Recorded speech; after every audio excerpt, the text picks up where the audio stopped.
పుష్ప సినిమాల పోలీసులకు అగబడకుండా హీరో ఎర్రచందనాన్ని ఏమన్నా మోసుకోబోతాడా?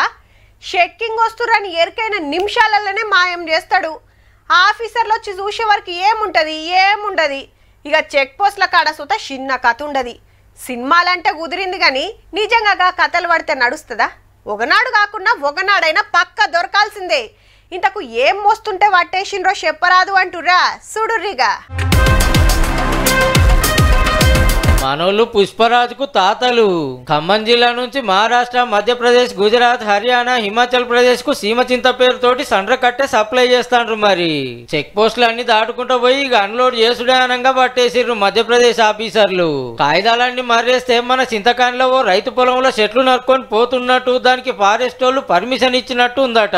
నియంగానే ఇచ్చిర్రా అని ఇక్కడ ఆఫీసర్లకు ఫోన్ కొడితే వీళ్ళు పోయి చూసే వరకు ఏమున్నదంటే అక్కడ సండ్ర కర్ర లేదు, అక్కడ సీమచింత లేదు, అక్కడ ప్రొసాప్సిస్ జూలిఫ్లోరా లేదు. కాబట్టి అక్కడ ఫెలింగ్ ఏం కాలేదు. కానీ ఫెలింగ్ వేరే జిల్లాలో అయింది. ఇక్కడ నుంచి కేవలం వాళ్ళు ఫేక్ ఎన్ఓసి మాత్రమే. ఆగనట ఈ ఏరియాలగా చెట్లు లేకున్నా ఉన్నట్టు కొట్టేదానికి పర్మిషన్ తీసుకున్నట్టు దొంగ కాగితాలు పుట్టించిర్రు ముద్దుగా. ఈ కట్టెల తోడుకలు పొడి చేసి పాన్లకు కట్టెలు పరంపరం చేసి కాస్త తయారు చేస్తారట. అయితే ఈ చెట్లు పెంచొద్దనే రూల్ ఉంది.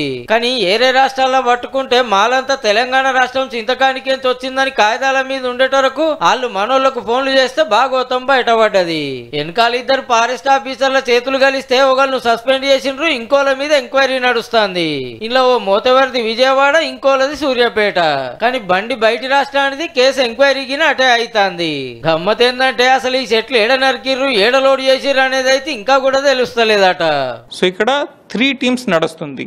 సో కర్రా సప్లయర్ కి ఇది తెలుసు లారీ ఎవరు పెట్టారు, లారీ సప్లయర్ కి ఇది తెలుసు ఎక్కడ నుంచి ఇది కర్రా వచ్చింది, కానీ అందరికి ఇది తెలియదు. మొత్తానికి రాష్ట్రాలకు రాష్ట్రాలే దాటిపోయి పుష్పని మించిన సినిమా చూపెట్టిర్రు పో.